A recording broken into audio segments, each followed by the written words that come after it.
Habis lulus mau kemana? Mau kuliah jurusan apa? Pilih si A atau si B buat jadi pasangan? Ambil tawaran kerja dari perusahaan A atau B ya? Apa ini saatnya aku berhenti kerja dan buka usaha sendiri? Enaknya bisnis kuliner atau jualan online ya? Ada banyak sekali keputusan penting yang harus kita ambil dalam hidup ini.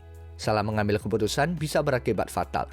Karena itu, kamu berusaha hati-hati dalam mengambil langkah dan jalan hidupmu. Tapi gimana bisa tahu jalan apa yang harus kamu pilih? Ada 3 cara yang bisa kamu terapkan supaya kamu tidak menyesal dengan keputusanmu.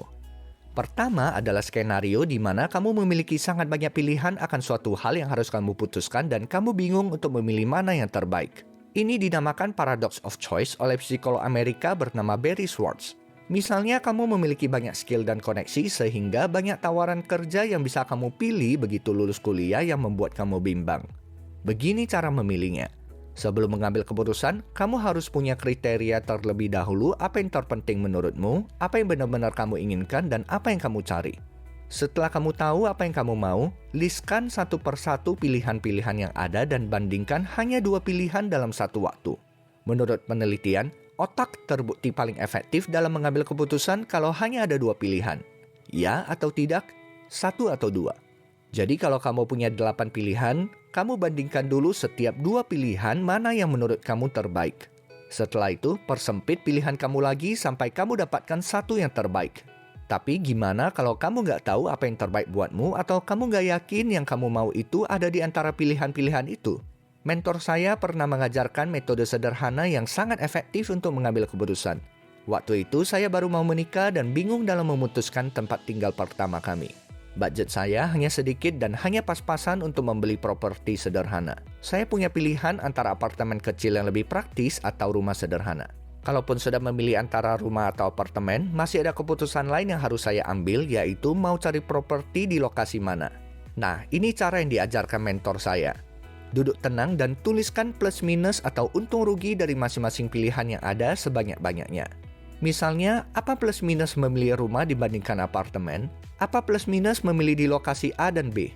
Pilihan-pilihan yang kita punya seringkali tidak ada yang sempurna, dan pasti ada konsekuensi dari pilihan manapun yang kamu ambil.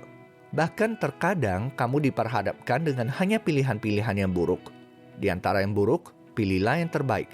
Mana yang paling kamu bisa terima konsekuensinya, yang menurutmu konsekuensinya paling ringan, ambillah pilihan itu. Nah, dalam kasus ini kan pilihan utamanya hanya ada 2, yaitu antara rumah atau apartemen. Bagaimana kalau di kasus lain kamu punya pilihan lain, yaitu tidak memilih atau tidak melakukan apa-apa? Contohnya setelah lulus kuliah, kamu bisa memilih antara mau kerja, memulai usaha, ataupun gak mau pusingin dan biarkan hidupmu mengalir.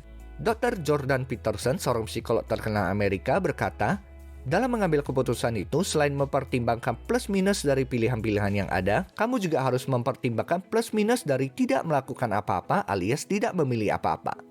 Tidak memilih apa-apa selalu punya resiko dan tak jarang konsekuensinya malahan jauh lebih berat. Misalnya kalau kamu tidak memilih apa-apa karena takut dengan konsekuensinya dan membiarkan hidupmu mengalir begitu saja, kamu akan kesulitan dalam mencapai kemapanan hidup dan sudah kalah saing dari teman-temanmu yang curi start terlebih dahulu. Jadi kalau kita sadar bahwa apapun yang kita lakukan ada konsekuensinya, baik itu mengambil keputusan A dan B ada konsekuensinya, dan tidak mengambil keputusan pun juga ada konsekuensinya, kita pun akan lebih berani ambil keputusan ke depannya karena menyadari apapun yang kita lakukan pasti selalu ada risikonya. Kalau kamu nggak mau ambil keputusan sekarang, maka lingkunganmu yang akan ambil keputusan buatmu yang tidak kamu suka dan konsekuensinya biasanya lebih berat. Yang tak kalah pentingnya, ambil keputusan itu harus objektif, bukan emosional alias berdasarkan perasaan yang sedang kamu alami. Keputusanmu bisa berakibat fatal kalau kamu tidak objektif. Orang bisa mengambil keputusan dengan emosional karena bisa jadi keputusan itu menyangkut hati dan perasaan seperti memilih calon pasangan. Misalnya ada 4 cowok yang deketin kamu dan kamu sudah terlanjur suka duluan dengan salah satu cowok. Keputusan kamu pasti tidak rasional lagi dan bias karena di bawah sadar sebenarnya kamu sudah punya pilihan dan sudah mengambil keputusan. Jadian dengan orang yang kamu suka memang gak salah sih, boleh banget malah. Tapi kalau kamu mencari pasangan yang bakal kamu seriusi buat menemani kamu seumur hidup, jangan pilih hanya berdasarkan suka. Percaya deh, sekedar suka gak menjamin itu pasangan terbaik buatmu yang bisa bikin kalian berdua bahagia. Kamu mesti objektif. Selain menyangkut hati, kamu juga bisa tidak objektif kalau keputusan yang kamu ambil itu sangat penting dan memiliki konsekuensi yang besar.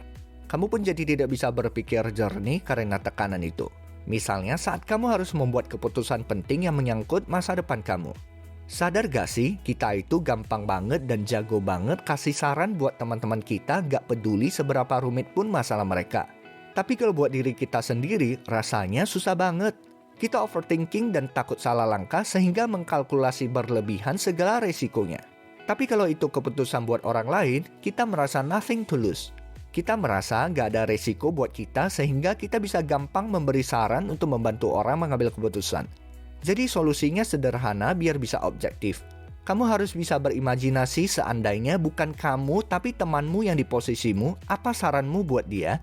Apa yang temanmu bakal lakukan dalam situasi itu? Atau kalau kamu punya mentor atau orang hebat yang kamu kagumi, berandai-andailah dia yang berada di posisimu. Apa yang orang tersebut bakal lakukan di situasi itu? Keputusan apa yang dia pilih?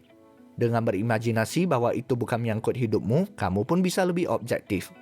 Sekali kamu udah yakin dan mengambil sebuah keputusan, jangan berpaling ke belakang. Jangan menyesal seandainya pun kamu salah memilih karena selagi kamu masih hidup selalu ada kesempatan buat memperbaiki kesalahanmu. Bahkan seandainya kamu sudah memilih dengan benar pun perjalananmu belum berakhir. Baru dimulai malah. Yang paling penting itu bukan harus memutuskan apa di awal, tapi bagaimana kamu menjalani pilihanmu setelah kamu memutuskannya. Banyak orang yang walaupun sudah memutuskan dengan benar di awal, tetapi gagal di tengah jalan ataupun menyerah. Hidup itu memang tidak mudah. Tapi percayalah, jerih lelahmu bakalan worth it. Bakalan setimpal kok. Semangat ya! Ikuti terus channel ini yang akan terus memberikan tips dan solusi praktis biar kamu bisa berhasil dan menangin hidupmu. See you guys!